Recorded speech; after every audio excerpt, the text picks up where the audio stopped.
Hello, everyone, and welcome to episode 473 of the Constructed Criticism Podcast. I'm your host, Easy, and I'm joined by my co-host, Abe Stein.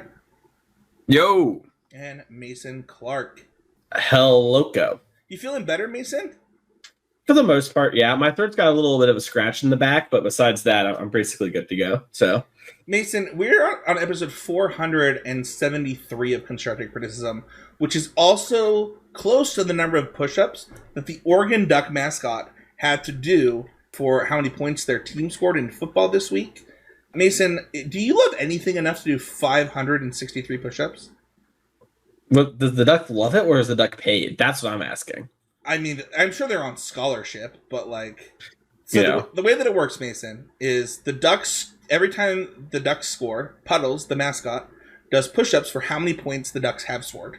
So first he did 8, then he did 15, and so on, and so on, and so on. And they scored 81 points, which I had told Mason this week, but I don't know that I told you that, Abe. No, I had no idea any of that happened. But it was like a big story, and people were like, that's too many. Like, I wouldn't... There's not a thing that I love enough to do 560 whatever push-ups. So Yeah, in a mascot suit, no less. What we should do is, Abe, you should do push-ups every episode for how many episodes there are for the rest of the time.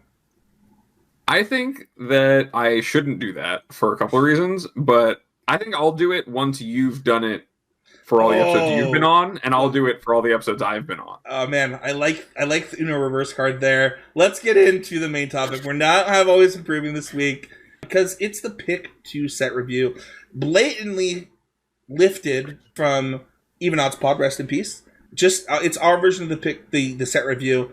You know, we've tried the every single card. We've tried a AP style poll where patrons got to submit their top 25 cards. We created a top 25 cards in the set and reviewed those 25 cards. You know, we've tried a lot of things, but you know, I think that Trey and Mason landed on something really fun, really cool, and really interesting. Why don't you explain what that is, Mason?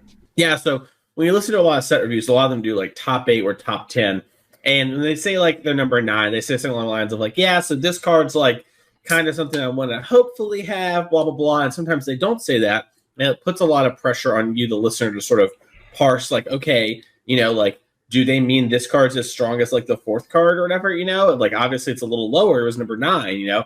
And maybe sometimes they don't have the same context or the way the host wants to relay it to you, the listener. So instead, what we do is we have 4 categories where we each pick 2 cards per categories. It's going to be hopeful, favorites, sleepers, and hits. We'll talk about each category as we get there, but the names are kind of what you're expecting. You know, like hopeful, I'm like, hopeful this card sees play. This is a favorite. It's a card I think people aren't talking about. I think it's going to be a hit in some format, and we'll try to give you the context for that.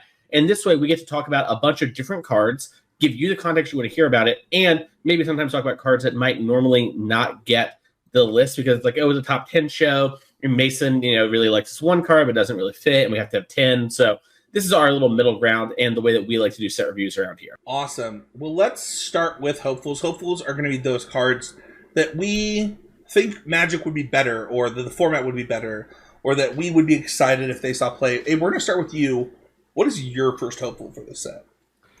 Yeah, my first hopeful to set is Hearth Elemental, and its Adventure Sorcery Stoke Genius. So the Adventure on Hearth Elemental is 1 and a red for a sorcery adventure, discard your hand, then draw 2 cards, which was like one of my favorite cards from Avacyn Restorers called Dangerous Wagers, an instant for 1 and a red that you discard your hand and drew 2 cards, and I just thought that card was cool.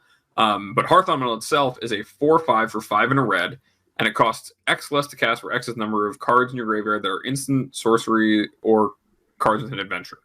So it like has a bit of a cost reduction effect on it. You know, it's a great top deck of like, you know, you're empty-handed. You get to basically use it to draw 2 cards and then have this 4/5 that is hopefully, you know, cost reduced depending on how your deck is built. And I think there's some really, really, like I played with this card a bit. I did a couple drafts over the weekend as it was pre-release, and it was just a really, really sick card to play with. It's kind of interesting. You have some spots where maybe your hand is just bad and you want to use a kind of a tormenting voice, and then it's still a creature. But I think in general, if like this card is a card that's playable and, you know, has room, that deck seems like a really, really fun deck, and I love that kind of gameplay. A little bit of experimental frenzy, a little bit of your Tolarian Terror all on the same card. Yeah, I think this card is sweet. Like, there's a couple things that it has going for it. I mean, if you haven't been playing Magic for a long time, you might not know that, like, discard your hand, then draw 2 cards. If you top deck this empty-handed, it's 2 mana draw 2, which is sweet. And then additionally, like, the fact that this, lets you play it in some of these adventure-style decks as another large threat, where you are going to naturally, most of your creatures are going to be adventures, and, you also, get this discounted rate. A 4/5, we've seen the power of just a 4/5 body in things like Standard recently. So, I mean, I could see this seeing something.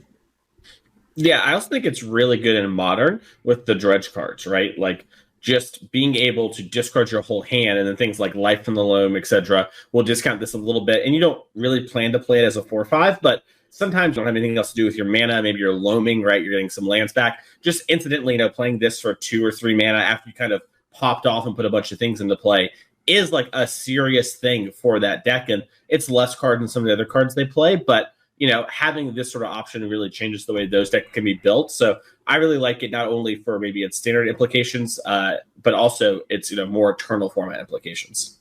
I hadn't even thought about it in that context, Mason, but the idea of using this is like your Cathartic Reunions that aren't, like, I don't know, the red-white one that kind of is tough on your mana. This one is a body attached for, you could even be like some sort of, like the Dredgevine decks with like glimpses and stuff. You can play enough instant sorceries in those decks with the dredge creatures that this would be something you could use to trigger something like Avengevine as a cheap 1 mana creature, and that's really powerful. I hadn't thought about it. So yeah, I'm hopeful that maybe for the reasons I said and not these ones, this card's really good. But it'd be really sick. I thought you just gave me the layup. I thought you were just like, yeah, and here when y'all mentioned dredge or whatever, And so I gave you the layup. I also thought about it in dredge instantly. My other hopeful is Feral Encounter, which is green for a sorcery that says, look at the top 5 cards of your library. You may exile a creature card from among them. Then you put the rest of the cards you looked at on the bottom of your library in random order. Then, until end of turn, you may cast the exiled card. And also, at the beginning of the next combat phase of this turn, target creature you control deals damage equal to its power to up to 1 target creature you don't control. This card is just like, it's a removal spell, like it's a punch spell for some sort of green aggressive deck. With adventure creatures, you can like reveal one of those and use the adventure side to get even more value out of the first clause. And also, it's like a good enough rate on a fight spell like that. And with all of the efficient creatures in like Gruul, I could see this being played in like a mono green stompy style deck or a Gruul deck in Pioneer. If this Right, like Lovestruck Beast, things like that, where you're able to get a lot of value out of a spell like this while still keeping the board clear. And I think that just for green to get a card that is not only interacting with the board and is also generating an amount of card advantage that way is like a really, really unique thing. It'd be really cool if this is a way that works out. Yeah, I really like how it seems very clear to me, at least, that the idea behind this card is, okay, we need to give green removal. Right, we need to give them options, especially for commander and stuff, but also for standard. And it's like, all right, their removal is fighting. How will we get players to put fight spells in the deck? Because they just won't do it, right? Like historically, as players, we just have not put fight spells in our deck. Every now and again, you have like a Prey Upon as a sideboard card. We have a Planeswalker that does something, but they're like, okay, they can't get enough of drawing cards, so we're gonna give them the green card draw and this fight spell, and sort of see what it's like. And so it's more like card selection than draw. But I really like this card because, I am pretty interested actually in just having like a punch type effect, but I don't want to put just a punch in my deck. So, having 1 or 2 of these minimum is like, I think really easy to do when you're building a standard or Pioneer aggressive base green deck. And it's like, yeah, in the early turns, I can play it like on turn 3, with like a double spell or something like that. And I kill your big thing and hit you for a bunch. And then in the late game, I get some big thing and maybe even eat something of yours. So I really like this card. It's super cool. Yeah, I saw a little bit of conversation on Twitter about this card when it was previewed that people thought that it might not be good enough. And I don't know. I think that this card like reads to me as like a very good standard card for like a stompy deck.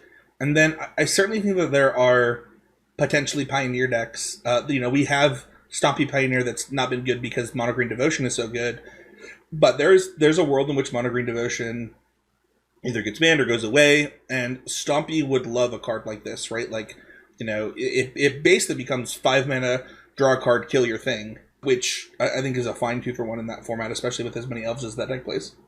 Yeah, I love it with the elves too, because it's so easy to do it like on turn 3 or 4 and like actually get the value. Even if it's just getting an elf, like it's not like why you want it in your deck, but having that buyout clause of like, well, I did make a 1/1 at least, or I did use my mana, I think is so huge for this card. So I really like this card.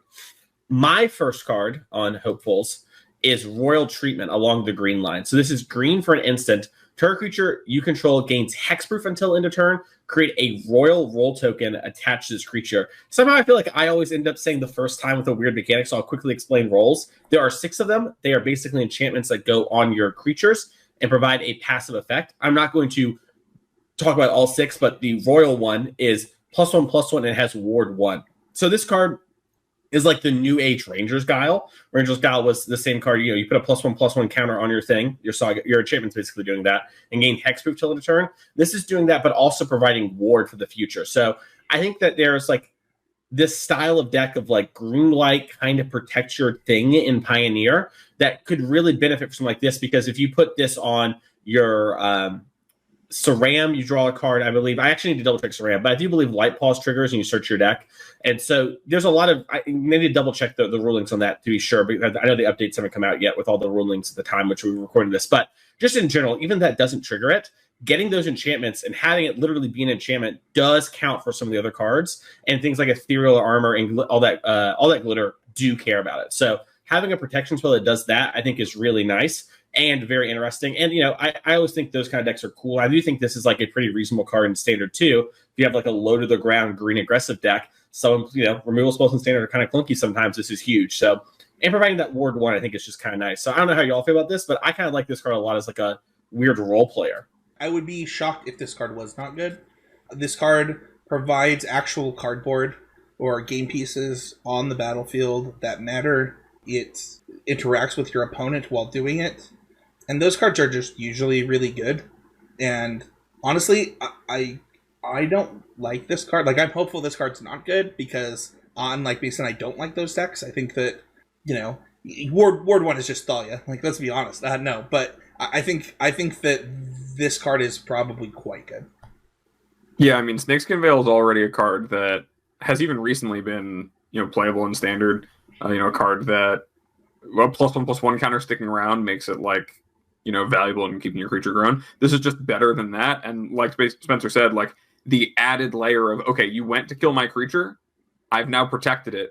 And also the next time you go to kill my creature, it's going to be more expensive. It's going to cost you more, is so backbreaking sometimes, especially if you're already talking about bigger creatures where maybe the sizing of removal like matters. If your deck has all Grasp of Darknesses, you go to Grasp Darkness deal 4 to my 4/4, and now it's a 5/5, and it's going to cost more. Like, your slow removal spells that are going to be able to deal with that are going to cost even more.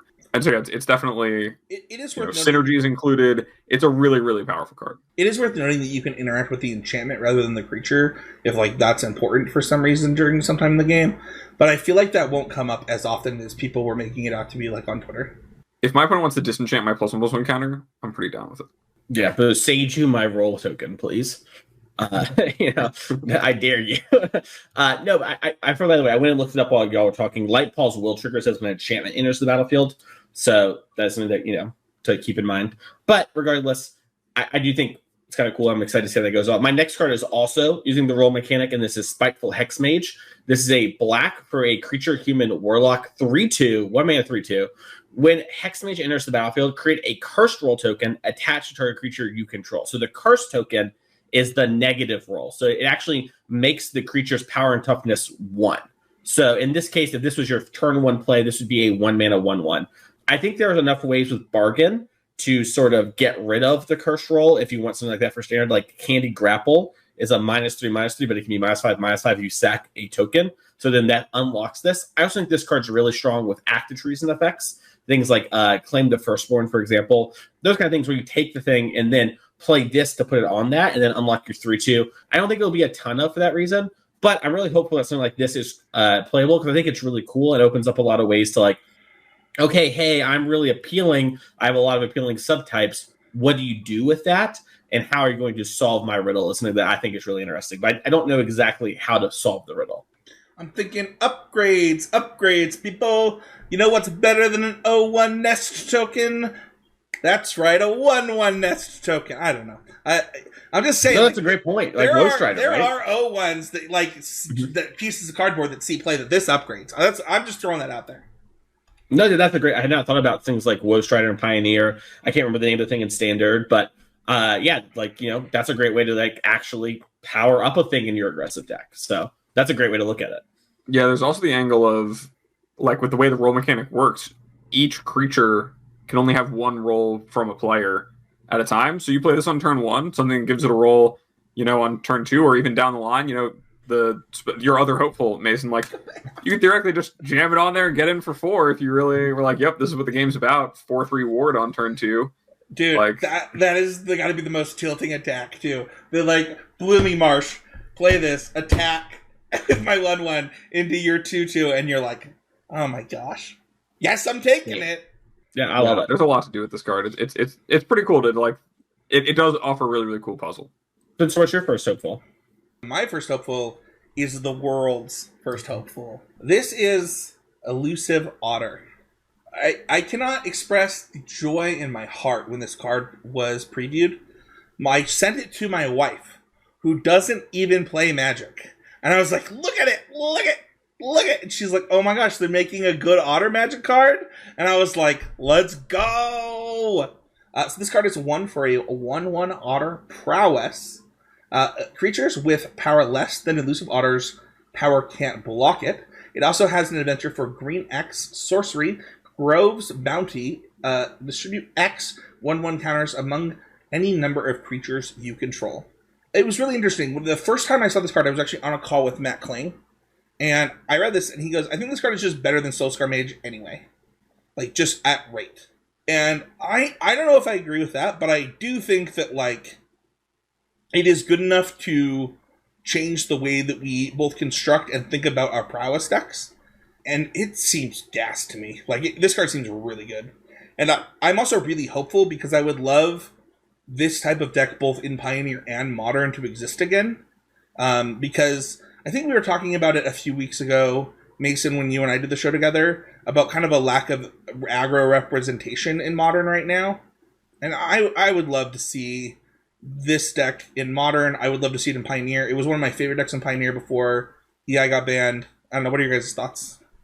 Yeah, I mean, I think that the one thing, because as I said, this really is everyone's hopeful. I've seen nothing but positivity towards this card. And I think it does, like, another good prowessy 1-drop is really cool, especially one with a pretty unique line of text of, cast your spells, make this thing big, and they won't be able to block it.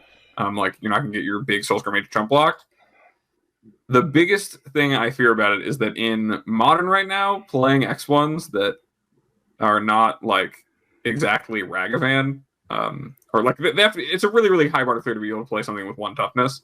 And then in Pioneer, I think that so much of the good things to prowess with are red, and it's really hard to have a mana base that supports blue and red 1-drops and the right mix of spells.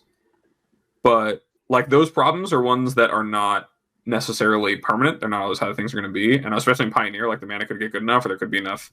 There's like Sleight of Hand in this set where like that's going to be a new cantrip added in. So there's going to be a lot of blue cantrips that are already playable. So this card could easily, clear that bar.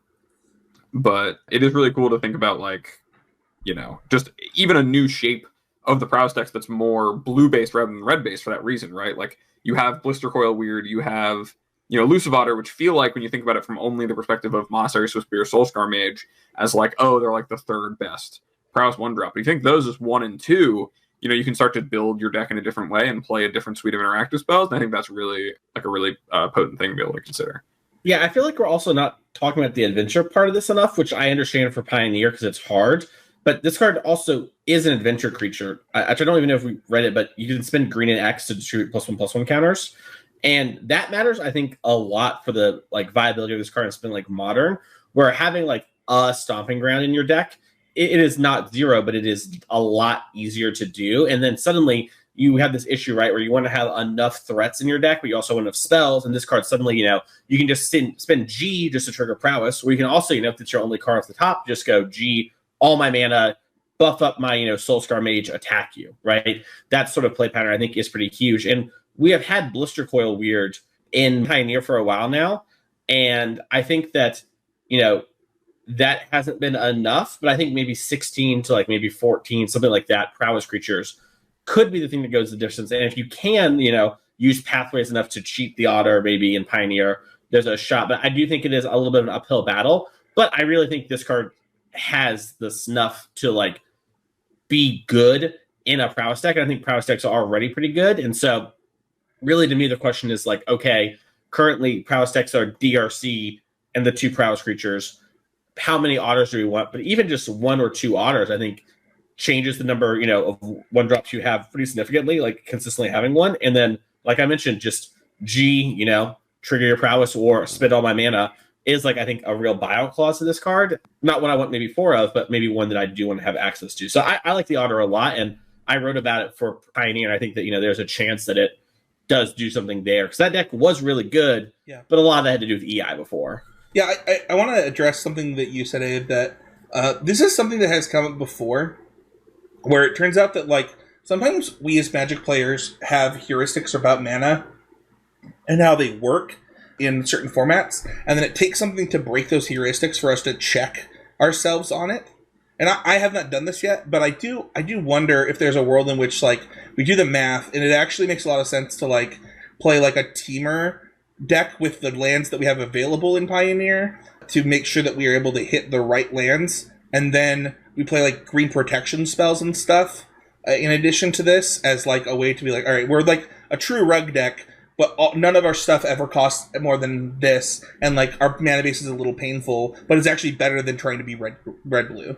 Yeah, and it could be, like, red could be a sacred cow to prowess, right? It doesn't have to be, especially if your deck is, this card with, like, Become Immense is incredibly potent, right? That's an unblockable, like, probably be an unblockable 7-power creature if you resolve Become Immense on it. If your deck has a bunch of ways to protect these creatures, you don't have to be a red deck at all. And if you're casting all these cantrips anyway, you open up an entire different, like, avenue of playing prowess. And I think that it's just important to consider it from that angle, when I know that, myself included, a lot of time it's easy to think about it in terms of how is it right now. Yeah, Stormwing Entity is a real card. So my next one is Questing Druid. This card is 1 and a green for a 1/1 human druid. Whenever you cast a spell that's white, blue, black, or red, put a 1/1 counter on Questing Druid. It also has an instant adventure called Seek the Beast. Exile the top 2 cards of your library until your next end step. You may play those cards. I read this once again. I think I was on call, and the comment was like, "Oh yeah, Quirion Dryad. Like, how many times has that card been good?" I was like, "Well, it's like shooting 66% in standard right now. It's been printed 3 times. 2 of the 3 times it was like pretty freaking good." And like, listen, I obviously love Miracle Grow. I think that's, the Lotus Cobra Miracle Grow deck was really fun with like Ataxian Probe and Delver of or maybe it was a Delver Secrets one actually. It wasn't Lotus Cobra, but either way, I think it was Delver of Secrets and Quirion Dryad was like a really fun deck that had a really interesting spot in the metagame. Obviously, last time the card was not good enough, but this one's got an upgrade. It's got an instant attached to it that is not bad in my opinion. I'm really hopeful for this card. I'm also really just hopeful for Temur Adventures overall. To be honest, both in Standard, and I would love Pioneer to get a little juice in the Temur category. It's got the mana for it. It's got, a ton of really good support cards in Temur. I would love to see that happen. I don't know, what are your guys' thoughts on this card? I think this is the one card. There's the white-green adventure creature that's like draw a card in ETB and put a permanent on top that maybe has a chance for Pioneer. But this is like the one where it's like, okay, if you're a Pioneer adventure gamer, this is like the one I actually think maybe is good enough in your deck. And like a lot of those players still played Escape to the Wild, which I always thought was like, okay, yeah, it makes sense. But this plus Lucky Clover does a really good impression of that. And this being a body really helps your Edgewall and Keepers. So it also works very well, like on its base form with Lovestruck Beast. So like you can play your Lovestruck Beast on 3, sorry, and then play this on your next turn, and then play an attack, and then cast more spells. So I like this card a lot. I think this card is quite good. I think it is not zero. This card has a home in Modern for what it's worth. I think like having all of the red, exile the top 2, keep churning through your deck is very realistic to be something you want to do. Maybe not in a world with the One Ring, but like maybe a non-One Ring, non-Breach world, something I'd be pretty interested in doing. So regardless, I like this card a lot. I'm curious what y'all think, but it's a card that I think is going to definitely see a good amount of play in Standard if Gruul is a color combination that you're interested / red green with something. So I don't know. I like this card a lot. Yeah, just the tried and true. Let's take a card that we know that people like and understand, and just tack on some more value to it to keep it with the times. And like, I don't know, like you're saying, Mason, like the Reckless Impulse. In fact, you have to cast it on like your opponent's turn rather than casting your main phase if you like need the cards. But an Impulse draw 2 cards plus this card when you draw it off the top late, which is usually a time when this card is worse, right? On turn 2, an unchecked Courion Drive can go really, really far in games of Magic. That's just been true for a long time. And so this card does that.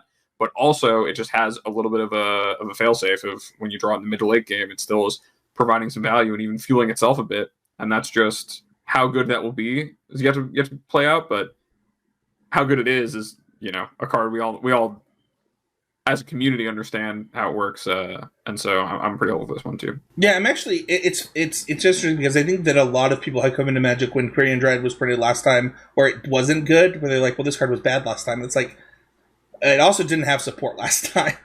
So we'll kind of see.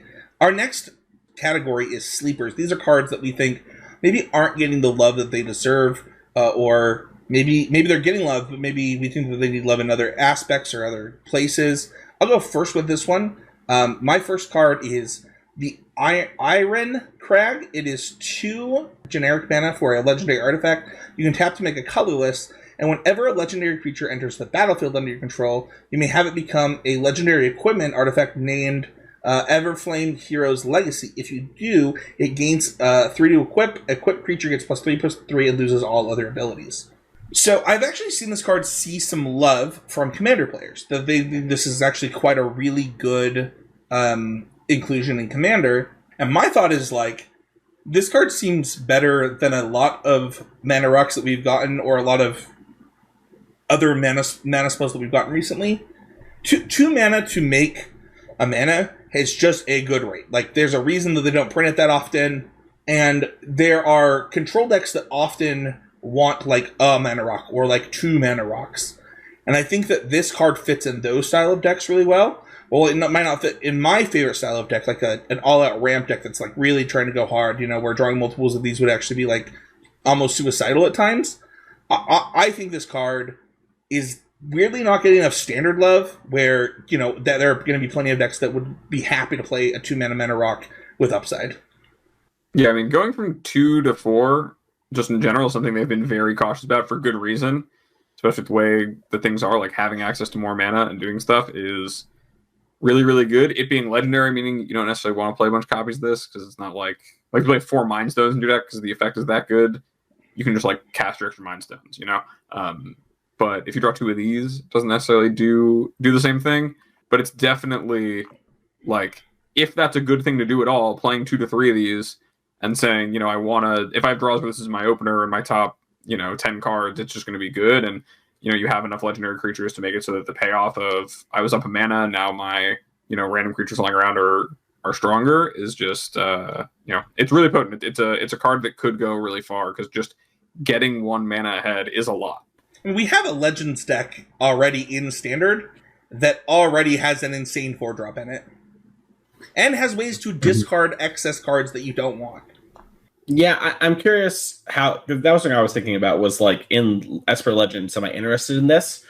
It's interesting because going like, I don't know, whatever land, this Children is really nice. Inversely, it doesn't help me cast many spells, but also do I care if it doesn't let me cast much, because so many cards are so pip intensive?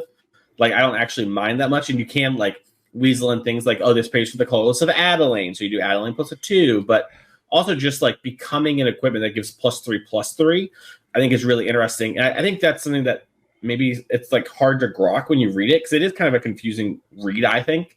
But like, this turns into sort of a new card. It's very funny. It almost feels like this card is supposed to be in a set that has double face cards, and they're like, oh, actually, that's really good for the Eldraine lore. We'll just put a bunch of words on it, and they put it in the set. And so I like this card a lot. I think it's very interesting. And it's going to be really interesting to me to see, like, okay, like y'all mentioned, 2 to 4 is really strong, and they don't do that anymore because Standard is kind of cooler when you can print more cool 4-drops, right? And they don't come down, like, run people over. But, like, is Shielded, or is there other things that's like, okay, I'm going to play 4 of the Iron Crag, and guess what? I will just transform one when I like play my Shieldred, and then I'll play another one, or like I don't care, I'll discard it to my Rafines or my Fable the Mirror Breaker equivalents, and like call it a day. So I'm really interested in the like we're all sort of like, yeah, only having one makes sense, only having two makes sense because it's legendary, but like, okay, they don't design cards like that in mind. So like this clearly is going to put a lot of pressure on 4-drops. So I'm really interested to see how that plays out. I also just love the idea of like decks having more 1-ofs and 2-ofs. Like a goal, like I really think it's cool to have lots of 2-ofs in a deck. So this card really pushes that agenda. And so it's really cool to me to be like, okay, what are players going to do with this card? So I love it. I think it's really sweet. My next sleeper is Werefox Bodyguard. This card is 1 white. It is an Elf Knight Fox. That is just one of the best like lines of text ever. It has flash. When it enters the battlefield, exile up to one other target non-fox creature until Werefox Bodyguard leaves the battlefield. You can pay 2 and sacrifice it to gain 2 life. This card got a little bit of love the day that it was previewed, and then silence. Like, complete silence. Whereas, like, if this card had been, like, previewed, like, 5 years ago, people would have been like, wow, power creep, this is crazy.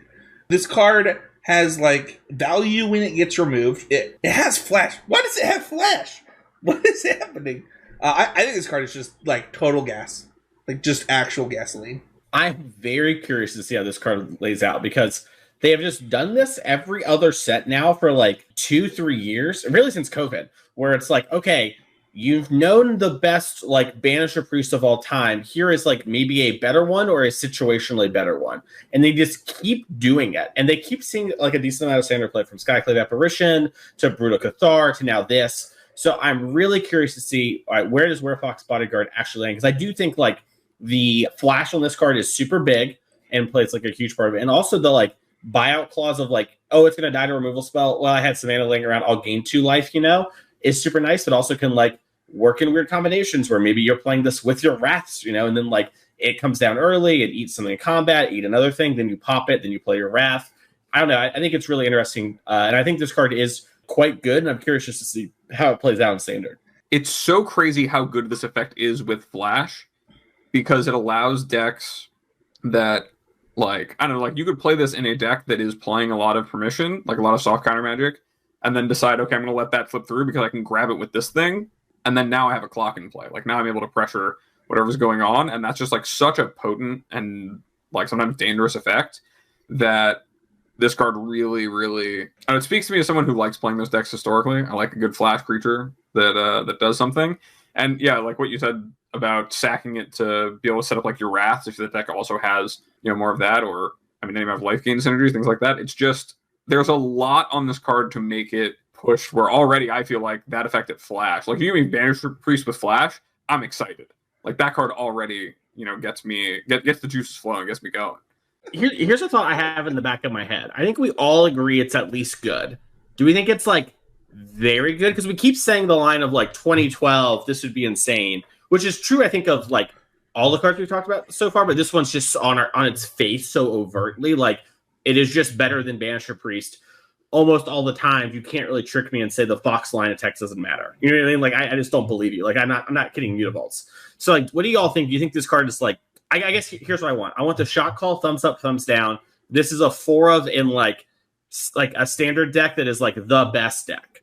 Do we think that's like where it's destined? Because I kind of think yes, but I'm not sure. I think I'm thumbs down on that, but I do think it is a card so good that if the mana supports it, cancel decks become playable at least tier 2. Oh, wow. That is not where I thought you were going with this. But I seriously think that this card is like that's how good the effect is, that you can play cards that are a little bit worse on rate than other cards like cancel, right? Like just 3 mana counter spells that then, because in instances where what you need to counter isn't what they cast, but you need to spend your mana, you have something else to spend your mana on, and you push your game plan forward, right? You're developing your board in spite of that. Is this? Yeah, I think it's like a troll card. I agree. Here's the thing. To answer your question, Mason, I do think that like white mid-range and controlling decks are still going to be pretty good. I also want to say that like it is interesting that we're talking about it in the context of like a decade ago, but I think this card is just on rate is a good Magic card. like as Abe was talking, I was like, man, if you can make my absorbs playable in freaking Pioneer, maybe that's hashtag worth. I don't know. And I was like, do I want any of these in that deck? Like, does Teferi plus this plus Wandering Emperor make absorb playable? And I don't know, but yeah, I think I'm with you, Spencer. I think I am more thumbs up than down. I do think I am in the it's better in control. I'll be honest, I was thinking about like, how does this card matter in Legacy, right? Like, is flashing in to reset a Murktide and then like Flicker Wisping it to get rid of the other, like, you know what I mean? Like, it's a weird card. This would be a card that would see Legacy play. That like yeah, like you could Yorion. Yeah, that I don't know. So annoying. Yeah, I don't know. I think this card is just kind of nice, but it's unclear to me if it is like nice. You know what I mean? And that I think that's really cool. I think it's really awesome that like we can all kind of be at different places, play Magic so much, have so much experience with this type of card, and be like, not really sure what's going to happen. I think that's just dope. Well, let's talk about the next card, which, Mason, is your first sleeper. This is from a category of cards that have been banned in Standard, Mason. Talk about your first card. Okay, well, let's all relax. So I have Brave the Wild. This is a sorcery. It has Bargain, which we'll get to in a second. But if this spell was bargained, target land you control becomes a 3/3 elemental creature with haste. This is still a land. And then you search your library for a basic land card, reveal it, and put it into your hand. So bargaining is you sacrifice either a artifact, enchantment, or token. So this works really well with like my curse card earlier or my protection spell. I had this idea for like a green aggressive deck of some sort in Standard where it's like you're bargaining away little things and then having this just be like essentially 2 mana and sack something to have a 3/3 that hits because you're going to lose the land, right? And have it to be a 3/3. That being said, I'm pretty interested in something like that in an aggressive base deck. And making your land drops is also really good. And that's what Spencer mentioned too before, is Attune with Aether, which was a playable Standard card, in part due to its energy synergies.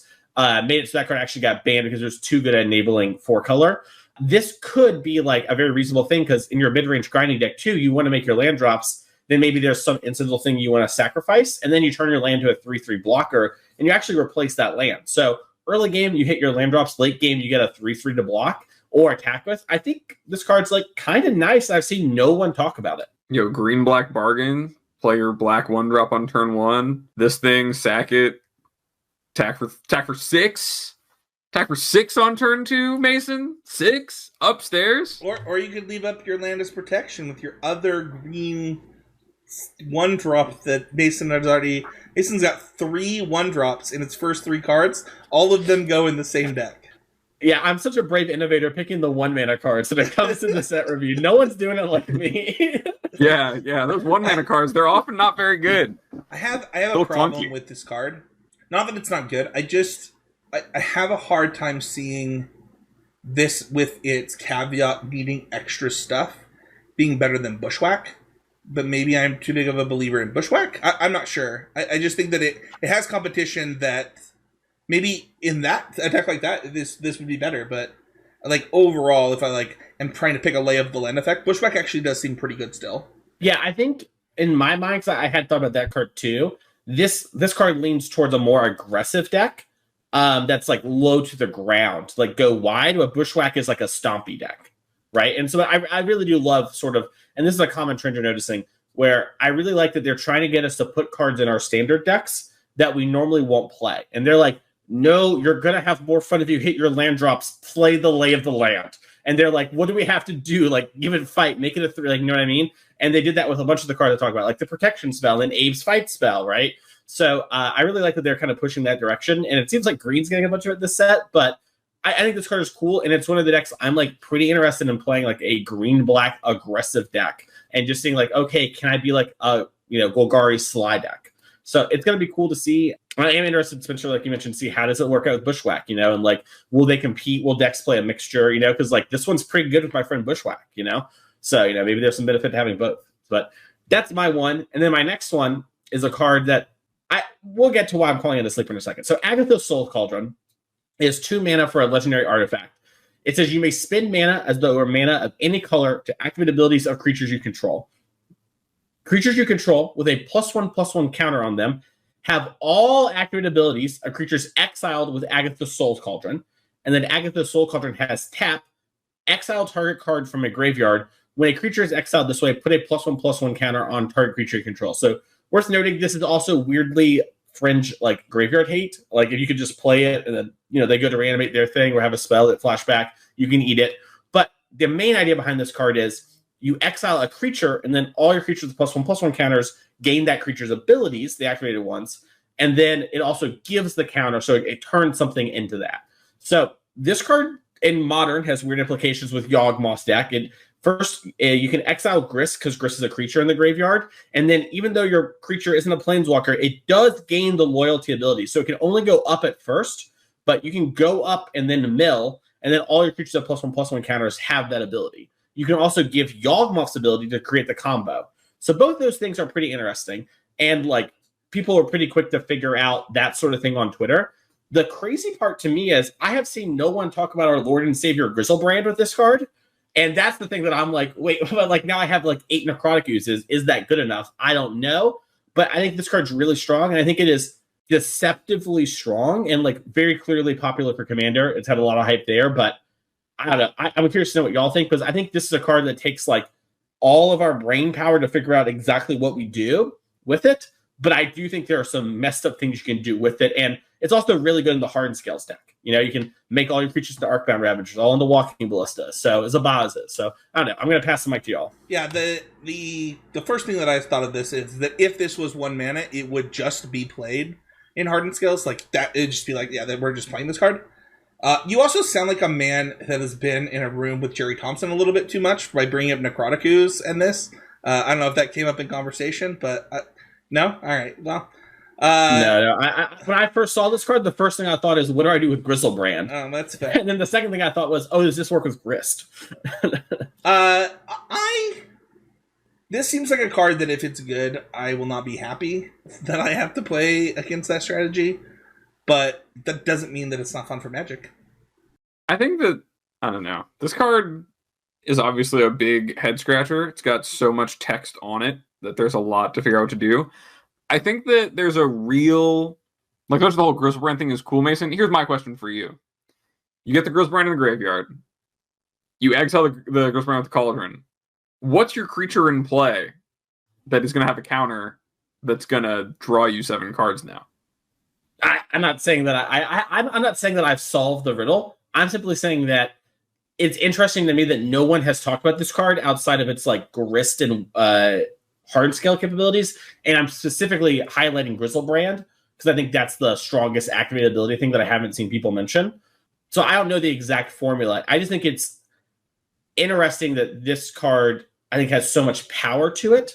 And the solution, the truth might just be that Griselbrand is too much of a card that requires setup, and maybe there are better things you can do with it. But I do think this card is like pretty reasonable as a 1-up in your Yawgmoth deck. It's pretty reasonable as a 1-up in your Hardened Scales deck. So I don't know the answer to that question. I just think it's potentially very strong. I don't know if I agree. I mean, the setup cost is too high. Like I was talking about this when we were talking about team decks, and I think most of our team came to the conclusion that we actually think Mill is like tier 1.5 or better in Modern right now, and a lot of that is because like it's the cards that it has are also cards that like decks like Dredge can play in a lot of cases, where like you could self-mill with most of them and they're just good cards, right? And if that's the case, like I don't think it'd be that hard to self-mill yourself with a lot of different Magic cards to make this card good if that's the direction you wanted to go. Sure, it's like Hedron Crab. Yeah, like you just put it on a crab, right? Like that seems so simple. Sure. Yeah, that's a good. I had not thought about Hedron Crab. This is what I'm talking about. It takes like a village, I think, to build with this card. But I don't know. I'm not like tear the sky down. I think Magic is dying or anything. But I am like very surprised at how little hype this card's got outside of Commander. Because in Commander, it's so easy to kill with this card. It's like whatever, infinite combo. People don't get excited to do work, Mason. You know what I mean? Yeah, that's fair. You don't get excited to be like, well, okay. Some people out there, and if you're one of the listeners who does, maybe I think this is like more of a Dom Harvey card, maybe of like, all right, how do I set this one up? How do I make this all happen? Let me break out the spreadsheet. Let me start putting cards on a list. What's the board state look like? But it is definitely a really, really cool puzzle to solve. It's obviously very powerful. All the lines of text on it are just bonkers. Even as just an artifact that says tap, exile a card from a graveyard. If it's a creature card, put a +1 counter on target creature control. That's like a mildly playable like draft rare, bulk rare status. And then it also has all this other text that's really, really broken with the rest of that. So it sounds like you're raging about having to do more work there, Abe. I see what you're trying to do. Because my first of my sleepers is Monstrous Rage, which is single red instant. It says target creature gets +2/+0 until end of turn, creating monster roll token attached to it. Monster roll of the rolls there are is the one that gives +1/+1 and trample. And this card is just so brutally efficient that in like the context of any deck just trying to, any like fast red deck, pushing over chump blockers, this card is so effective at that. And also leaving behind trample on one of your creatures is so good. Like that thing not only is going to get through that hit of damage, but if it's not answered, it likely is going to continue to dominate the game. Like the Kurion Dryad that you were talking about, Spencer. This card with that card is a nice chocolate and peanut butter situation, because now they're going to be like, okay, all right, you've got your like 5/5 or 4/4 Dryad. You give it +4/+2. There's a red spell putting a counter on it, putting a monster roll on it, so it's +1 trample, giving a +2/+0 this turn, plowing through their chump blocker for like 5 or 6 damage. Then next turn they have to deal with the fact this is still a 6/6 trampler, including any of the other cards you cast.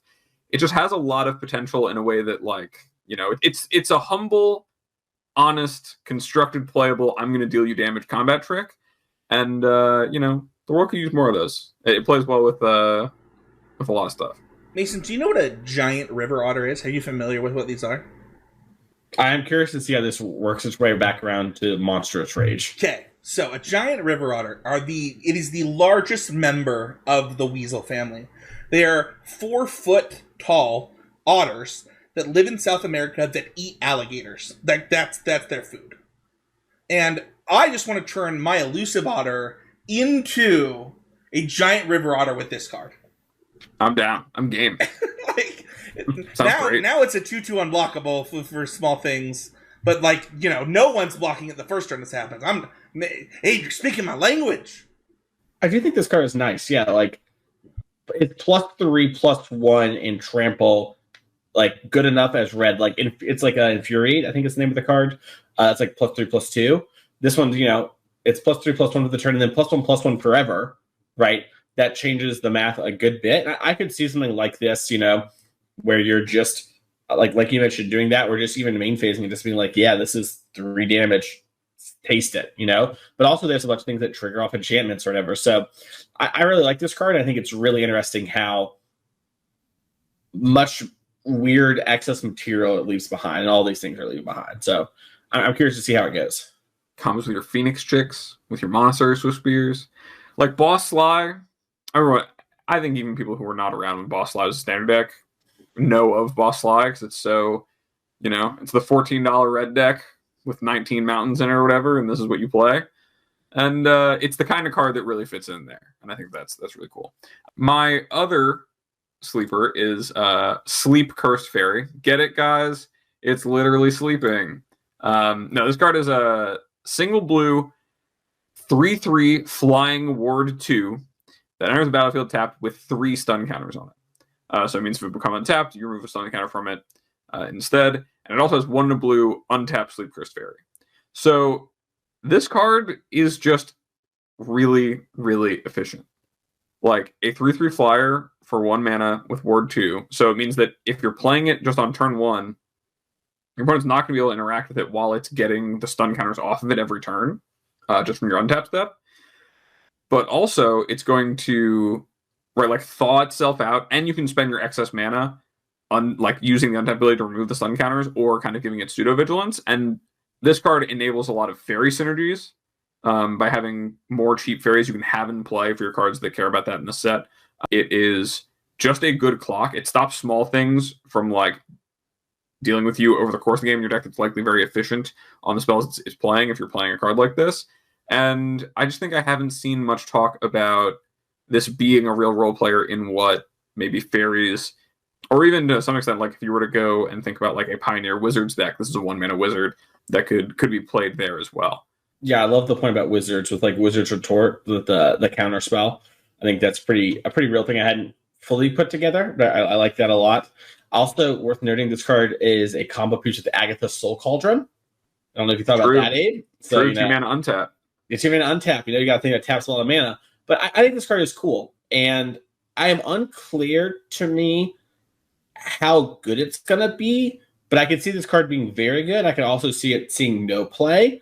And I'm really interested to see what does like a blue-black tempo-y deck look like. Like, clearly they're pushing us towards fairies, and like, will we get fairies in Ixalan, right? Like, the way sets work now, things can move between planes. So I'm curious to see how it lands. But yeah, I think this card's really cool. So I had a lot of thoughts when I saw this card for the first time. The first was like, all right, how do I make a 1-mana 3/3 flying creature that can untap itself good?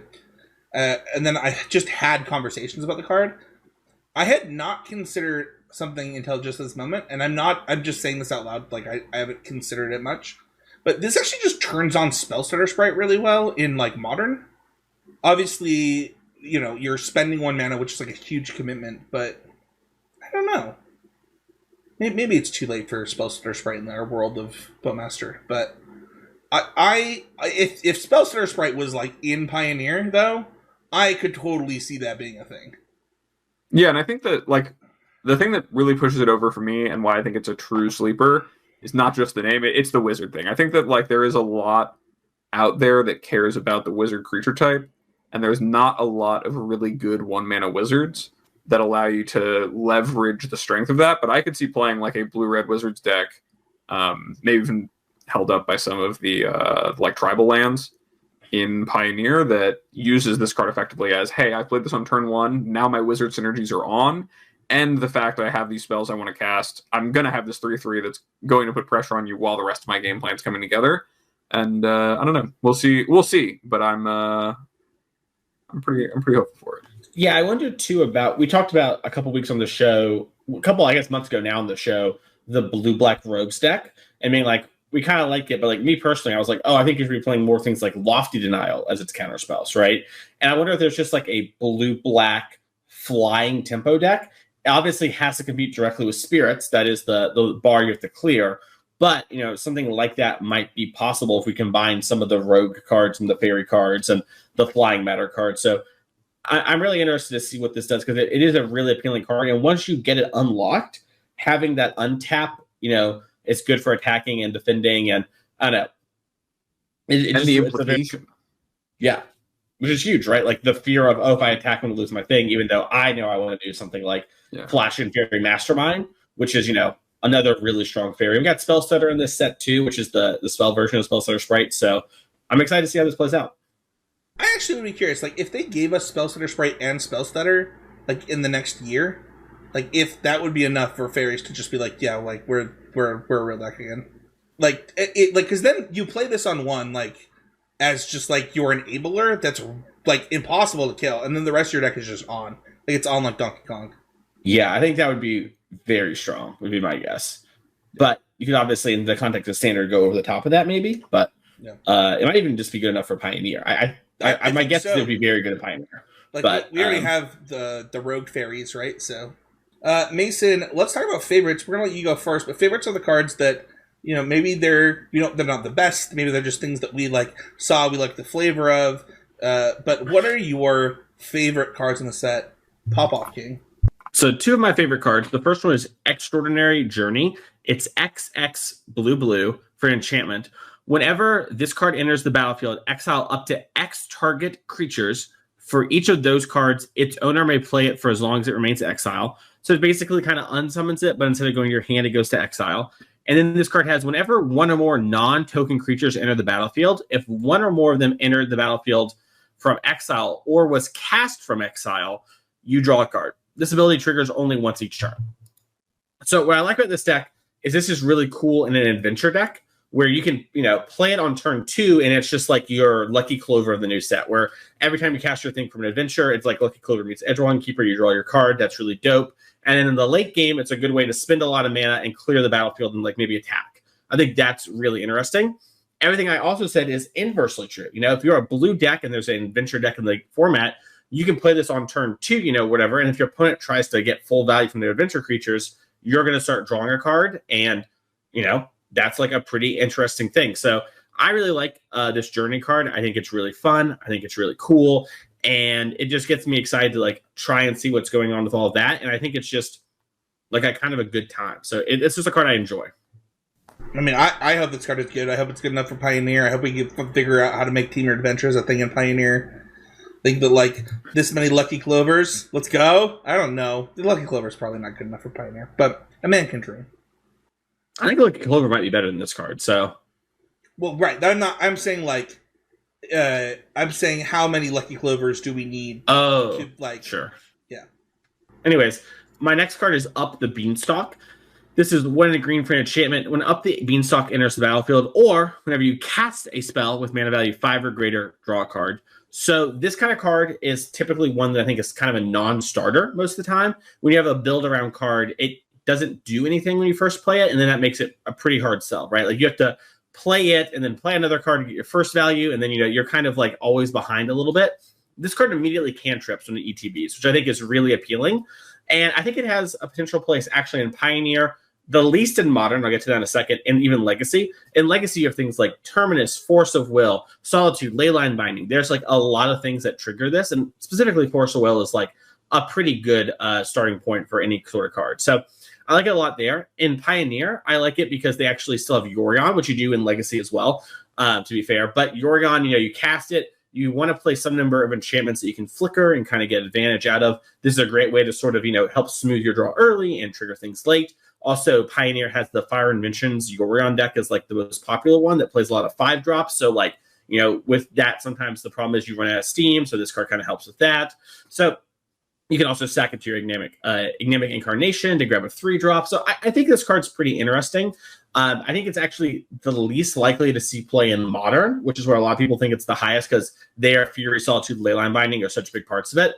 I just think it is not better than the One Ring, and it is hard to have like 8 card advantage cards in your One Ring deck. And like Preordain or Expressive Iteration do a better job of smoothing you to your One Ring or getting you out of a jam than this card does. But like if the One Ring wasn't part of the format, I really like the idea of playing Up the Beanstalk and having, like Fable, Fury, Leyline Binding, those sort of things as like, okay, this is my card management engine. If I hardcast my Solitudes and my Furies, I'm running you over. If I evoke them, well, now I've turned, what before was a 2-for-1 for me into an equal card exchange. So I don't know how y'all feel about this card, but I really like it. I think it's really cool. I want to play with it a bunch, and I'm very tempted to play with it in Pioneer. How much did Honorug pay you to put this card in the list? None.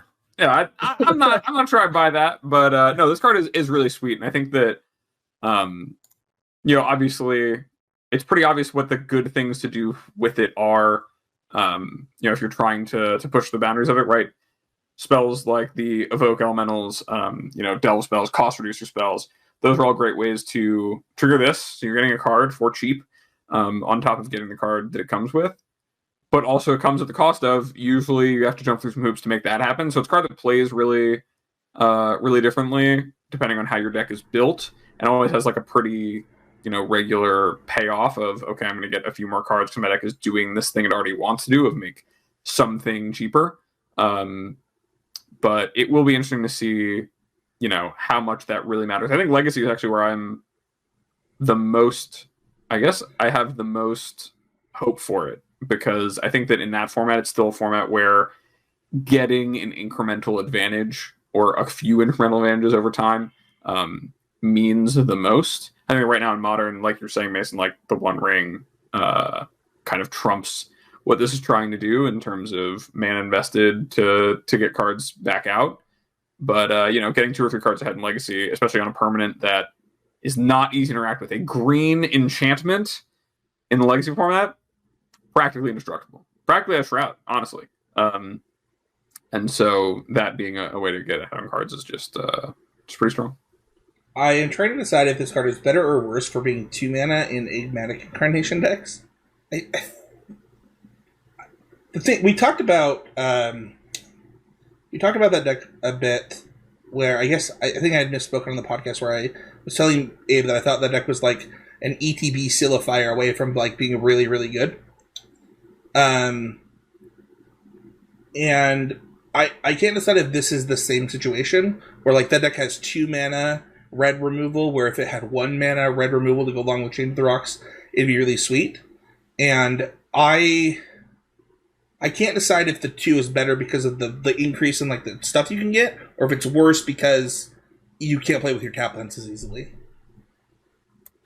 For what it's worth, in my mind, when it comes to the Animatic deck, it allows you to not have to play Nylea's Presence and Omen of the Sea and Bitter Revelation, or like pick between those, and makes your mana base a little bit more consistent if you would like it that way.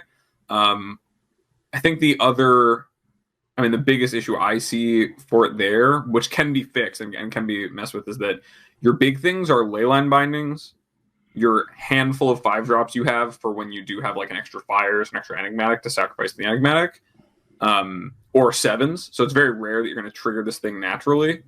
But Yorion. Well, the Yorion's already going to net you value. It does help with Yorion. I do think for what it's worth that it does play a ton of 3-drops. Like there's the 3-drop, the one that cares about like Phyrexians, for example. I think, or is that the 5-mana one? No, that's no, a 3-mana it's the 3-mana one. That card's nuts a busto and just ends game. So like, yeah, there's great 3-drops to tutor for when you sacrifice the Enigmatic, and that's always been the case, right? If you play this as additional, easier to cast copies of like Nylea's Presence, it's good, but the thing is that you're never going to get more than that. It's going to be rare at the times we get more than 1 card out of it.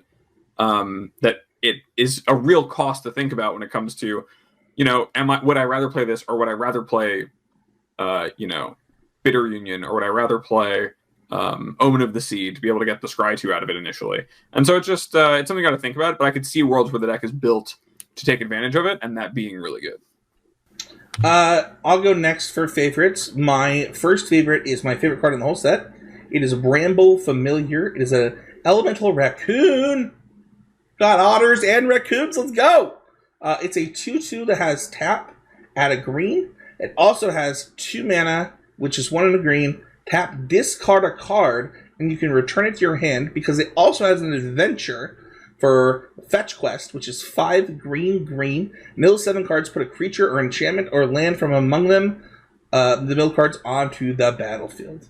This is just like a Spencer card. If I were to design a card, this might be one of them. This card's sweet. I think that it, both is it's a bear that taps for mana. Thing I like. It is, it can pitch something, can pick it back up to play it on its big side. Like, it's just a well-designed Magic card, and even if it's not good, it's sweet. And like, if you're a Commander player, you should be playing this card because this card's kind of dope. Yeah, value mana dorks as far as they come. This one is, one of the best. It's a really, really good payoff for having a lot of mana, while also being just a really solid turn 2 play, right? Because the Bears makes mana is. It's good. It's flimsy still, but having a second toughness, as we know in this world, is pretty strong for your 2 mana accelerant compared to like Tangled Florahedrons or Paradise Druid was one of the best to ever do it because it doesn't die to that removal spell, and also taps for any color. This one, good in a different way, really caps out. So. Yeah, sweet. A sweet late game top deck is something you can do as well. I was Googling. I thought it was the first Black Border Raccoon because we had so many Tanukis in Kamigawa, but CSC has a lot of raccoons I forgot about. So thought it was the first of many, but just another in a long lineage of goated creatures. Let's talk about goated creatures.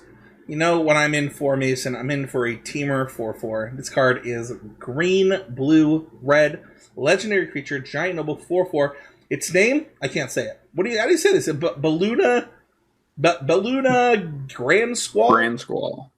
Yeah, Baluna Grand Squall. It's got trample. Permanents you cast that have an adventure cost 1 less to cast. And then it's got an adventure for green, red, blue, and 2. Mill 7 cards, then put all cards that have adventure from milled cards into your hand.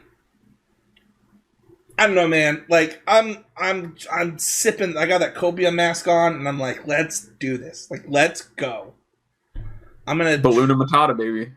Yeah, Balloona Matata. Man, let's go. I like that. I want an aggressively slanted value mid-range deck in Temur colors to be good more than anything in the whole world.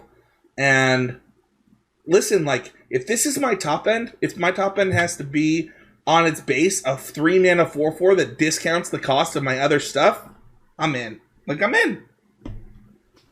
I really love the design of this card, which is kind of like a queen that sends people on their adventure, right? Or whatever. I don't know. I think this card's really cool.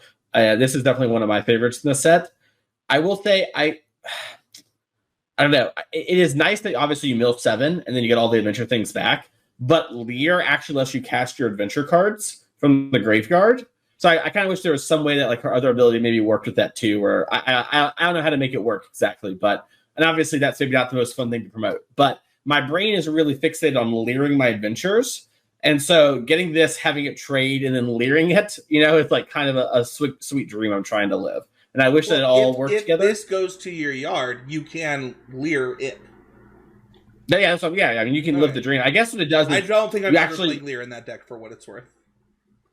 Oh, I think Leer is really nice as a one of an adventure deck if your deck's blue. You just get to cast all your cards again. Sure. I guess this is actually kind of nice because it mills your...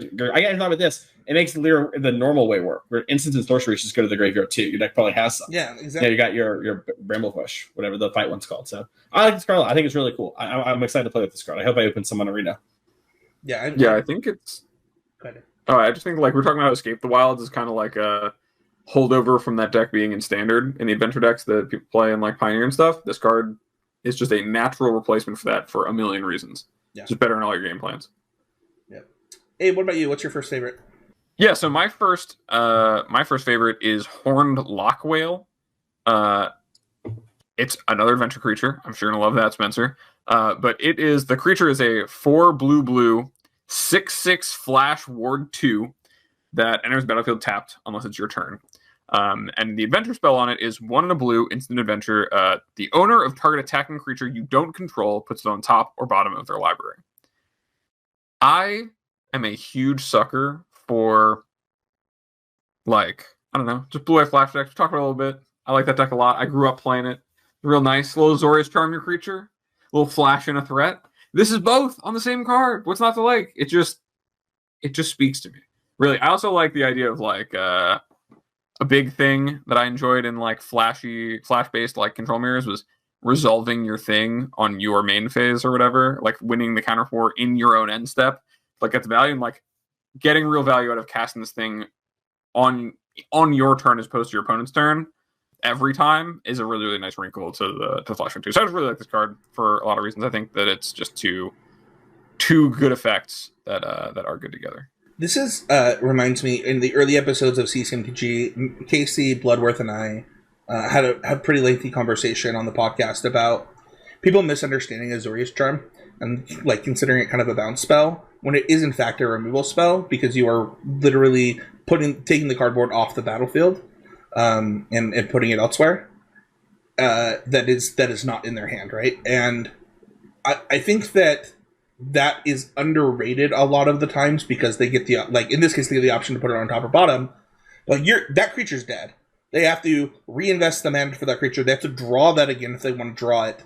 I think this effect is a lot better than people give credit for, and that's why Time Ebb is like one of the better effects in limited that people always underestimate. Yeah, the fact you can't redeploy it in the same turn is like the key part, right? So it's like. Maybe you really do want your, Balloona, like you want your 4/4 for 3, but you're going to have to, wait, redraw it, and then replay it. And so that is like very strong, just like Spencer said there. So I echo that. I really like this card. I think it is super cool. The thing I like most about it is that it is not just like looming over your head that there's a 6/6 that's going to eat your thing in combat. Because like when you first read this card, you're like, oh, early on, you like unsummon their thing. It probably goes to the top of their deck if it's good, bomb it's bad, who cares? And then I'm going to flash it in and eat something. But the fact that if I flash it in and it's tapped is like pretty cool, I think. So I really like this card. I think it is dope. I think it's really fun. And I think it's actually I think there's a strong chance this card is good. Because there are very, very few adventures in the set where the adventure part is cheaper than the actual card if the actual card isn't just a vanilla creature. There's a cycle of 6 mana 4/4s that like all have a cheap adventure attached to them.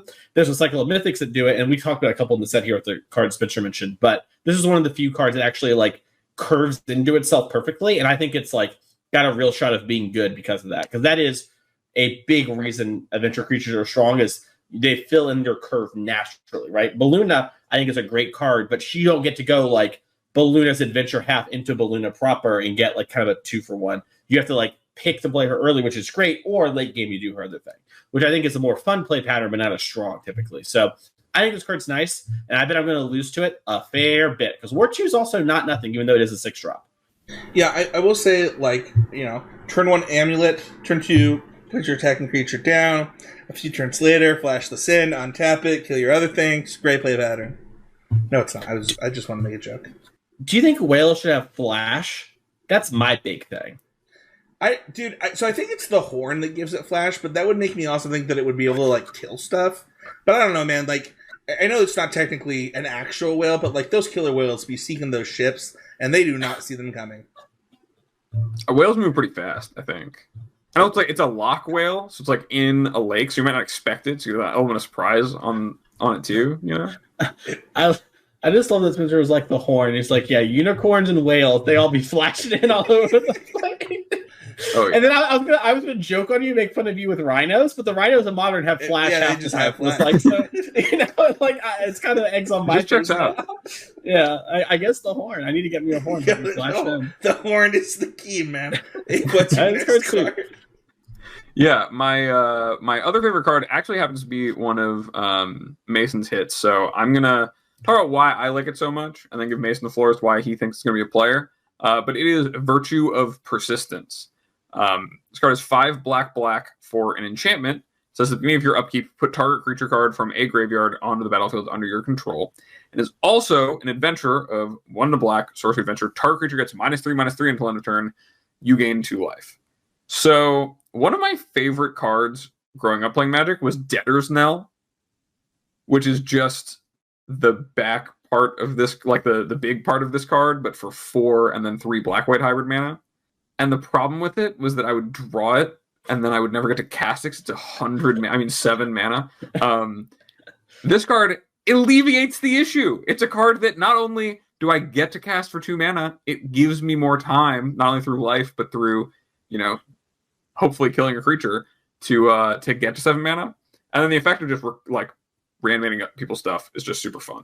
That's just always a good time to win with other people's cards, because I didn't need to bring my own creatures. You brought all your creatures, and I brought all of them back. So, it's just a good time. Card I really, really like. But, Mason, I want to hear about how you see it. I could also see it being a player. This was one of cards where it landed on everything on my list, but when it lands in favorites, you got to put it there. I agree. So I think you actually did a really good pitch as to why I think the card's strong, right?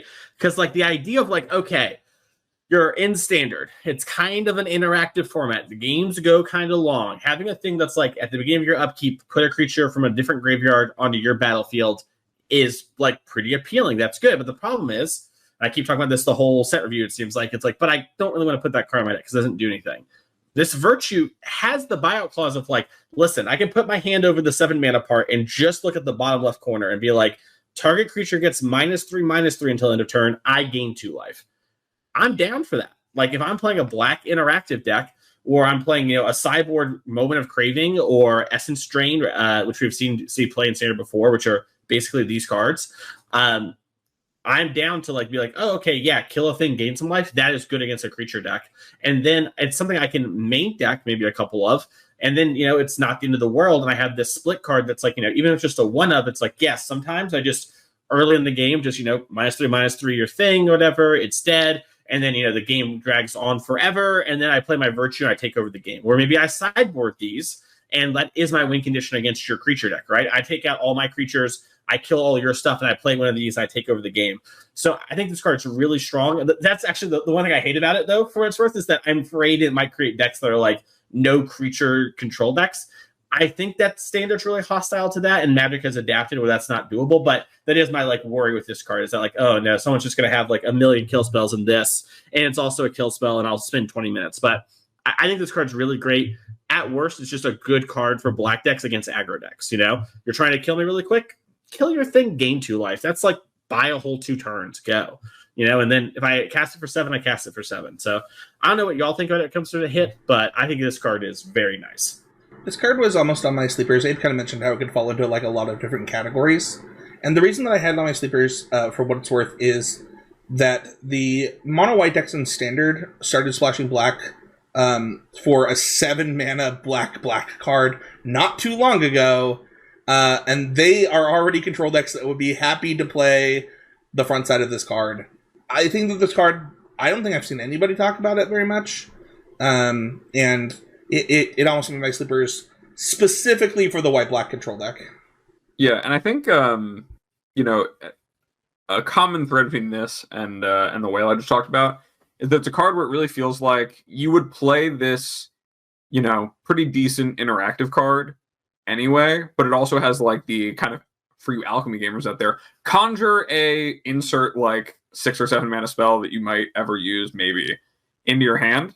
And that is a really, really powerful effect to put onto these cards, and it does enable so that you can play like decks that are able to compete with how much more value a lot of these creatures get out of having adventures on them by having these kind of haymaker spells or bigger, flashier finishers that are, the efficient thing up front and then the inefficient but effective thing on the back end because it's attached to the adventure. Although I wouldn't worry about it too much, Mason. If this actually turns out to be the best card, then no one's gonna be getting any creatures back, or giving any creatures -3/-3. Oh, that sounds like so much fun! I can't wait. Well, then it can't be the best. Then people are gonna play creatures again. It rotates. It has to. I wish I believed that. I do believe it in my heart. I just don't believe it in my head, which is the problem. I don't know. I think this card's great. And I think a lot of these virtues are pretty good. I think Abe has the other one that I almost put on my hit, so I'm glad that we get to talk about it later for him. So I don't want to put the cart before the hearse, but there's more of these, and I think they are all pretty nice for various formats. I know we don't have it on here, but like the red one, I think is actually like maybe good enough to make burn and Pioneer something where it's like it's just a shock, but also maybe you can turn your burn spells into more cards. So like you normally wouldn't play that card, but you would play a shock in your burn deck. So just something to keep in mind. My last hit is not dead after all. It is another 1-mana spell, the lazy one that y'all have probably already heard from Twitter and everywhere, but it is instant until end of turn. Target creature you control gains when this creature dies, return to the battlefield under your control with the Wicked roll attached to it. And the Wicked roll is +1/+1. And when this aura is put into the graveyard, each opponent loses 1 life. The big thing with this is in the Undying, for the Undying Evil and Malice cards from Rakdos Scam/Evoke, this card is sort of like better most of the time, just because it does the exact same thing. Except now, if they kill your Grief or kill your Fury or whatever, they lose 1 life, which is 5% of their life. But, that deck really is just actually trying to kill you as quickly as possible, and it's throwing away cards, and every point matters. And I commentated the finals of the SCG Columbus, and it actually kind of came up where it was like, wow, this player solituted the creature, but the aura still went to the graveyard instead of exactly lethal some Dothly Voidwalkers. And there was just no way around it. They were just going to die no matter how they did it. And so it was just a situation of like, wow, that's really cool. And I think it is strong. And this is, I think, maybe the most like womp womp we all kind of knew it card, but it's really cool. I do think it opens up some interesting deck building things with Undying Evil, which was the original sort of when one of these things die, give it Undying and comes back untapped. And now you can maybe play one of those because instead of putting +1/+1 counters, you're putting the roll, which is pretty cool. But this card also nombos with your engineered explosives in Modern. So I think there is some interesting, like, okay, normally I want to play EE. I probably still want to play with this card, but maybe there's some different card I turn to. And I always love when there's a situation where it's like, okay, is there a different card I can turn to that maybe fills this gap that normally I wouldn't play, but I want to now because of this roll. So, I think it's really interesting, and I really like the roll, and I think it's cool. Does it combo? It doesn't combo with EE. Like, they still... EE... they lose the life, but then your Grief or Fury is smaller. So you lose like your +1/+1 counter. Okay. Yeah, which, like, it matters a lot. Like obviously, like, if you kill them the next turn, it's about the same, right? But specifically for, like, Rhinos, like, your +1/+1 counter on your Fury matters a lot for, like, eating the next to the future Rhino. So, like, it does come up. I think it is small and not enough for me to really move the needle. I think the 1 life is probably better, but I think it's cool to think about that. And also, like, maybe there is some card that works pretty well with all this. So No, I think this is fine. I think like it's an upgrade in the decks that want this type of effect. I think that we've seen different decks. I think there was one standard deck a few years ago that played a couple of this style of effect. So it is not just Modern that has seen this, but I would be surprised if it was more than Modern that saw this one. I personally am getting tired of the trope of, yes, it's kind of a product of the, okay, like this random type of combat trick they print for like limited that is like pretty fun and good for that winds up being good with some crazy synergy in Modern. And this just means that every time they print that combat trick and it's like, oh, is this the next? And it's really like, a 0.0, like 2% upgrade from the previous card. Hey, but that means it's good. I'm just saying, the green one mentioned earlier, we didn't even talk about Infect, and that card seems great in Infect.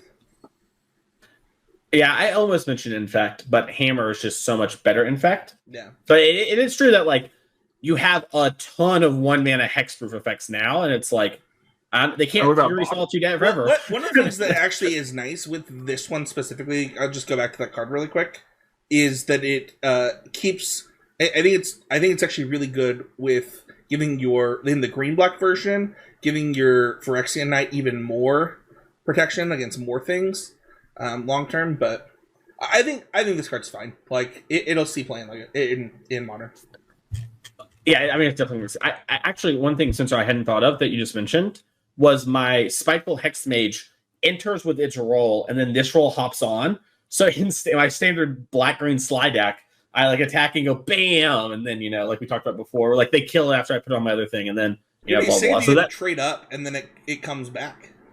Yeah, it comes back and it's bigger than before. Yeah. So I think that's nice. I don't know. Yeah, it's a cool card. That's all I'll say. My next card got a little bit of X love today. Regal Bunnycorn is 1 and a white for a star, and it has the power and toughness equal to the number of non-land permanents you control. There's like a really interesting conversation about like, aren't there other cards that do this? Aren't most of the things that are going to be in play creatures that you're going to play with this card? And my answer to that is no. Like, we have so many gameplay pieces in play now. Like, it is just not hard to think of many decks that can create many game pieces where this card is really big. And that's it. That it's 2 mana big. That's what this card does. I don't know. I think it's a hit. I think that it will... I actually think that it can see cross-format play across every format if the deck is right. Yeah, I wonder if like one of these in your Convoke deck makes a ton of sense. It's just like a thing that rewards you for doing your game plan, but also like, is just like big enough. It's like very nice with Raise the Alarm and Gleeful Demolition type cards. I did some drafts during the streamer event and had 2 of these in a limited deck, and it got big and it killed people. And keyword big is kind of nice. So I think this card, is underappreciated. And I think it's going to do some stuff in Standard for sure, and I can totally see it doing stuff in Pioneer. Yeah, I mean, there's also the, Academy Manufacturer angle, where you just start making all your singular foods, treasures, or clues triple value. Yeah, I mean, anytime my opponent for the next like few years shows up and their deck box seems overflowing with tokens, I just know this card's coming. And for good reason. I think it is really, really powerful to have just keyword big on also like a bunch of cards can be keyword value. Yeah, I think that like, with the like Tarmogoyf is really big in Modern right now. Like not big in like the number of play it's seen, but like I don't know if you guys have played like a Tarmogoyf deck recently, but then things be massive. They like are so big, so fast. They thick. And honestly, like there are plenty of Modern decks that I think like could tweak just a couple things to make this card a way bigger Tarmogoyf. And the number of times like Tarmogoyf or Murktide just end games because of keyword big is like, well, actually, I actually can't beat that card right now. Is a surprisingly high number. My next card is half of a Burning Emissary. That's it. That's the card. It is a red and a green for Ruby Daring Tracker. It's a legendary human scout. It has haste. It taps for a red or green, and whenever it attacks while you control a creature with power 4 or greater, it gets +2/+2 until end of turn. Mason, what do you think of my comparison? I think that did psychic damage to me. It's funny because I saw this card and I was like, "Oh, this is a card Spencer's gonna love," because it's like a mana dork early, and then like transitions to be like a 3/4 later. So I'm excited to see what your thoughts on this card are, because I think this card is really cool. I love this sort of once again, like, no, please play with 2 mana dorks. You know, like, I mean, have you considered that it's Bard class, Elvish Spirit Guide, or Singing Spirit Guide? I have considered that. Hey, let me tell you a story. Have you considered that, Mason? Have you considered really good free source of mana? Dude, it's so good with Bard class. I have a deck tech on the YouTube channel about Bard class if anybody wants to check it out. No, this card, one, I love the flavor of this. Like, Ruby, that's just sick. But two, I actually think this card's like pretty good. I would be a little surprised if this card didn't see standard play, in the fact that, just a haste mana dork that makes multiple colors of mana. So it really effectively only costs 1s on turn where you want to double spell, and then as a late game top deck is quite good. I'm down for it, as Mason said. Yeah. The whole like this just costs 1 less angle is very strong. We were talking about how something even like the mana rock, the 2 mana rock, being something you can kind of weave in and still be a mana ahead. This has that same quality, while also just being it comes at the higher cost of being a red-green card, but at the higher upside of being a creature. For my first hit, I've got, like Mason said, Virtue of Loyalty. It's the white card from the Virtue cycle. All the enchantments with adventure cards on it, and it is 3 white for an enchantment that says, at the beginning of your end step, put a +1/+1 counter on each creature you control. Untap those creatures. And the enchantment, or not enchantment, the adventure on it is 1 and a white instant. Create a 2/2 white knight creature token with vigilance. Yeah, I mean, I think this card is just really, really strong. It is like a 2/2 flash with a little bit of value attached of like, okay, here's another card to use, is really good. Like, you will play, and I mean, we've seen a lot in standard white decks recently where you will play some value, like generating a little bit behind rate 2-drops if they're good enough. And this one just leaves behind a card that once it sticks, you are inevitably going to like overtake the game. If you are in a board stall where usually your white creature deck can't quite get through, but maybe their life goes a little low, so they can't really attack you, and eventually they'll overwhelm you, they're not going to overwhelm this card. And even in just 1 or 2 copies, I think this card goes off in any decks that are really playing to the board, and especially like with the Bunny Corn we were just talking about, a deck that cares about just material, having a lot of permanence in play.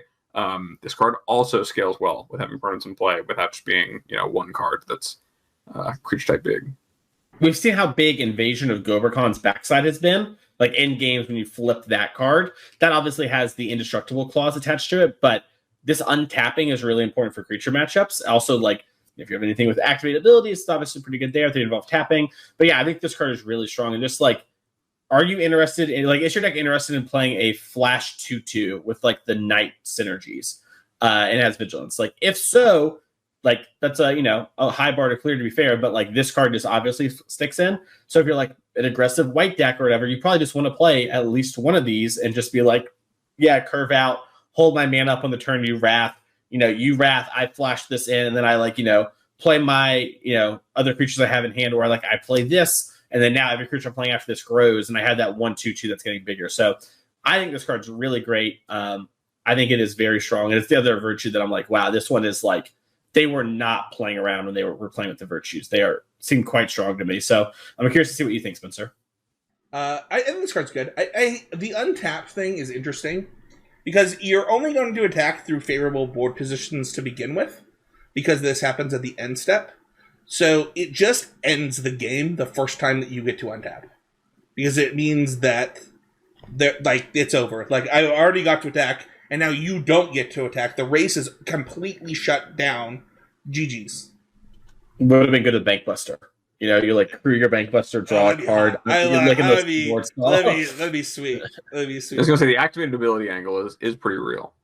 Yeah, and that was my first thought. That was like, from the combat perspective, the first time that you untap, the game is over, because if you were attacking, then you did it from a favorable position, and now there's no coming back. Like, if it was favorable before, it's over now. Yeah, I wonder how many like Heatler Hawk type things you can play where like maybe the board's stalled and like you have like one invasive thing or like a creature Sure, that could be like good. there's like a vehicle you're crewing, maybe that flies and you're like, okay, hit you for a couple, end of turn, these all untap, my vehicle grows for next turn, and we're just like you're basically in the abyss without being in the abyss. Yeah, that could be true. I could see Yeah. that. Yeah, and my other hit is Scalding Viper, which is another adventure creature, but it's 1 in a red for a 2/1 elemental snake. As whenever an opponent casts a spell with mana value 3 or less, Scalding Viper deals 1 damage to that player. And the adventure spell is 1 in a blue sorcery, return target non-land permanent to its owner's hand. So, yeah, I mean, I think this is one that pretty immediately people were like, oh, this card is just really good when they saw it, because it harks back to Eidolon of the Great Revel, except it's not symmetric, so it's only your opponent taking damage when they cast their spells, and also it just has attached to it a pretty solid 2-mana sorcery, which if you're any sort of prowessy deck or instant sorceries matters deck, is just a really, really quality thing to have, as your deck is likely trying to leverage tempo anyway, so making your opponent spend their mana again on their creature or whatever non-land permanent is going to be good. And so yeah, I mean, I think the card very clearly, it's very easy to imagine where this card goes, and I think in all those places it pretty cleanly does the job that it says it's doing, although maybe not to the degree that the cards you think about it as are, right? If you think about it as like, oh, it's Eidolon of the Great Revel that's also Brazen Borrower, it's not quite either of those cards. It's not just a creature with an efficient bounce spell attached that's like good, and it's not a card that's going to hate on your opponent for trying to do anything in the game. But it will do both of those things together in lesser capacity, which is still really powerful. Yeah, like you mentioned, like it is definitely not Eidolon meets Brazen Borrower. Like when it comes to like it's not actually those two cards stuck together, but it harkens to both of them, and I really like how this card sort of is going to incentivize things. And it is worth noting that this can return your own things, right? It says return target island permanent to its owner's hand. Brazen Borrower couldn't do that because it was an instant; it'd be a little too strong. So this one's a sorcery, which probably doesn't matter too much, but something to keep in mind if you have some like maybe you have a enchantment that like you want to pick back up and use again, or a creature with a strong ETB and you're in the late game, those sort of things do matter. So it's gonna be interesting to see how this does. And I also wonder if like, is this just good enough to see play in red decks as like, another Eidolon in Pioneer and Modern? Eidolon has kind of left the format, so maybe not right now, but maybe there's a world where things change, and then this is like, a really strong thing that players can turn to. So I don't know, I think it's really cool. Burn's got to be good eventually in Pioneer. We just got to keep throwing cards at it.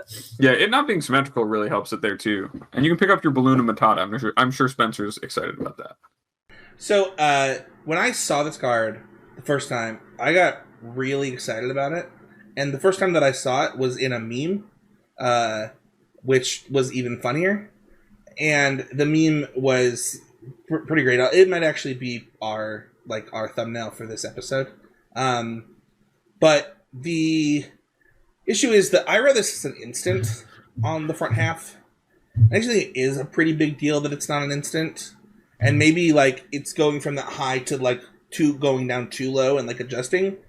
I do like that the backside's not symmetrical, but I would be a little surprised that this card ended up being a player because of the front side being a sorcery. Which means you should buy them, because when I say stuff like that on the podcast, I inevitably get pwned. So yeah, it's hard to be disillusioned with the cards you thought it did something it doesn't do, but I still think still really strong. I mean, sorcery is worse than instant. I will give you that. It certainly is, but also like the effect is like a lot worse. Like if you think about the number of times for like bouncing a Rhino won you a game in Pioneer, right? Or in Modern. And like the power that Brazen Borrower has because it is an instant and because it has flash on both, like it is just an instant card. This one might not matter, right? Like it's a sorcery speed on both sides, so maybe the speed isn't as important, but it's not like I can leave out the mana for this, bounce something, and then double spell with it next turn. I mean, I guess I could just double spell with it the turn it happens. I don't know. Maybe I'm convincing myself into the card now. I guess my thoughts are that if I like cover up the adventure half of the card, right? Am I happy with the 2-mana 2/1 that pings them when they play 3-mana cards or less? And I think the answer is probably yes, right? Like obviously it's context dependent on the format, but my gut says yeah. And so then I've unlocked this blue half of the card where it's like, all right, if I have blue in my deck, that's like a free roll. And sometimes, I draw my 2-1 and my opponent has Shieldred in play, and it's like, oh, well, I just do nothing. Versus now it's like, all right, unsummon your Shieldred, hit you for like 4 more, play this, go, that like at least does something. So, I think this card's probably going to see some amount of play, and really the context of the format of like how strong are 1 and 3 mana things and how good is burn at or red at burning you out. Because I think if it's going to burn you out, this is like a really nice card. It pushes a lot of damage. It is certainly one of my favorite cards design-wise in the set. So I'm really glad that we got it on the list. If you want to join the conversation, you can head on over to patreon.com/ecmtg. The show will always be free, but we always want to be giving back to you, the listeners who, love it, enjoy it, and want to give back to us. So head on over to patreon.com. You can join the Discord. There's a public Discord with all of He's the Game media. There is YouTube comments. Let us know your pick to set review. What would your cards have been? Head on over to Twitter, follow us at CCMTG, and don't forget to check out Drafting Archetypes at constructorcriticism.com. Like, sub, and review. It's the best way to help the show. We've gotten some great reviews recently, and you see those YouTube comments, you see those things. If you get the chance to head on over to Spotify and Apple Podcasts, it's a great way to help the show, even if you can't support us on Patreon. If people want to find me, they can find me at Spencer13H on X and on Threads. I'm also on TikTok at Spencer13Heezy for my nerd content, and Spencer13H for like personal stuff. What about you, Ed? People can find me over at, I guess we're calling it x.com, twitter.com/morenothings, where I will, tweet about things I tweet about. You can get in contact with me for any coaching. You can DM me, or you can send me an email over at morenothings@gmail.com. Just let me know for coaching. How about you, Mason? You can find me over at twitter.com at Mason E. Clark. You can find me at twitch.tv/DMasonClark. You can find me on the Super League on certain Wednesdays. Like we talked about last week, I played my thing. I don't want to spoil how it went. We'll talk about that later. But this week, it's going to be a really cool one. So once again, the episode will be out by the time you heard it, but check the VOD. That's going to be Wednesdays at 1 p.m. Pacific time. That's when it's going to air every week. So you want to check that out to see it there. And you can also check out Honorog's YouTube channel for that stuff. I write every week for Card Kingdom. This week I'm writing about Up the Beanstalk and Pioneer, Modern, and Legacy. I've got deck lists and thoughts and a whole like encyclopedic of cards you can play with those cards. So it's going to be really interesting if you like that sort of grindy value stuff. Check that out. And you can reach out to me for coaching. I have some availabilities right now. You can do that via Twitter, which once again is Mason E. Clark, or you can email me, masoneclark@gmail.com, and just put coaching in the description so I know that you reached out for that. Hey, what'd you learn this week on the show? I learned about giant sea otters. Nice. Mason, I learned they're huge. this week on the show? I was going to say giant. I learned that horns give things a flash, which is making me curious about this virtue. It doesn't have... they like blow. They have like the trumpeters with them. That's a different. Trumpets are a lot like horns because they're like. It's a horn. I learned. Yorion has a horn. That's all I'm saying. I learned that you can get a real big Uno reverse card if you try to convince your co-host to do 576 to the nth degree number of push-ups. Thank you, everybody, for listening. Don't forget. Support your local wildlife so we can see more giant river otters eating alligators. Bye!